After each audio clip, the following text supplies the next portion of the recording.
আজকে কিছুই রান্না করিনি, কেন বলছি শোনো। কাল যেহেতু শীতলা পুজো ছিল, তো শীতলা পুজোর জন্য কালকে তো সারাদিন পান্তা খাওয়া হয়েছে, যেহেতু আমাদের বাড়িতে রান্না করতে নেই। তো পুজো হয়েছে সন্ধ্যাবেলার সময়, তখন আমি রান্না করেছি মুগের ডাল। তো সেই মুগের ডাল সত্যি বলতে মা শুধু সন্ধ্যাবেলায় খেয়েছিল, আর বাবা একটু খেয়েছিল, আর কেউই খাইনি, মানে আমি আর খাইনি রাতে। বাবাও রাতে আর খাইনি, খিচুড়ি খেয়েছিলাম। সবাই খিচুড়ি প্রসাদ দিয়েছিল আমাদের পাড়াতে শীতলা পুজো, সেই প্রসাদ খেয়ে সবাই ঘুমিয়ে পড়েছিলাম। আর সকালবেলায় মানে সেই ভাতও খাওয়া হয়নি রাতে, সেই ভাতটাও সকালে পান্তা ভাত খেয়েছি।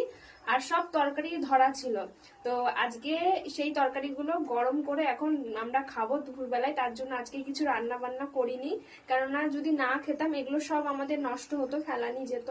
তো সেই মুগের ডাল এই দেখো এখানে গরম করলাম। কালকে মুগের ডালটা, কালকে যেটা সন্ধ্যেবেলায় রান্না করেছিলাম, এগুলো সব ধরা ছিল দেখে গরম করলাম এখন। আর এখানে রয়েছে যে পাট শাকের ডাল, এগুলো সব গরম করলাম।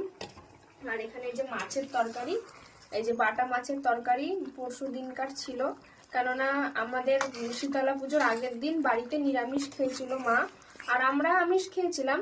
এবার মা যেহেতু পুজো করবে, তাই আগের দিন মা নিরামিষ খেয়েছে, তার জন্য মা এই মাছের তরকারি টরকারি কিছুই খেয়েছিল না।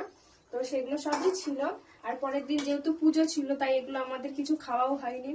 এর জন্য আজকে এগুলো সব গরম করে এখন দুপুরে খাবো, নাহলে পরে এগুলো সব ফেলে দিতে হতো যদি না খেতাম। ফালতু ফালতু রান্না করে এগুলোও খাওয়া হতো না, বা রান্নার গুলোও থেকে যেত। তার জন্য ভাবলাম আজকে দুপুরে আর কিছু রান্না করবো না, এগুলোই গরম করে আমি মা বাবা খেয়ে নেবো। দেখো 3 পিস মাছও আছে এইখানে, আমি মা বাবা, যে 3 পিস মাছ আছে, 3 পিস মাছ 3 জনের হয়ে যাবে। গরম হয়ে গেছে তরকারিটা, তো এখন এগুলো দিয়ে দুপুরে খাওয়া দাওয়া করব। আর এই যে ভাতটা শুধু রান্না করলাম, আর রাত্রিবেলায় কিছু সেদ্ধ ফেদ্ধ দিয়ে খাওয়া হয়ে যাবে, ব্যাস এই পর্যন্তই আজকে। তো এখন খাওয়া দাওয়া করবো, এই যে রান্না হয়ে গেছে, এগুলো সব এখন নিয়ে যাব। দেখো এত কিছু থাকতে ফালতু আবার রান্না করার কি দরকার বলো। তো এগুলো দিয়ে খেয়ে নেবো। চলো তোমাদের সাথে পরে কথা বলবো, তাহলে খাওয়া দাওয়া করি। তোমরাও সকলে খাওয়া দাওয়া করে নিও দুপুরে বন্ধুরা। টাটা।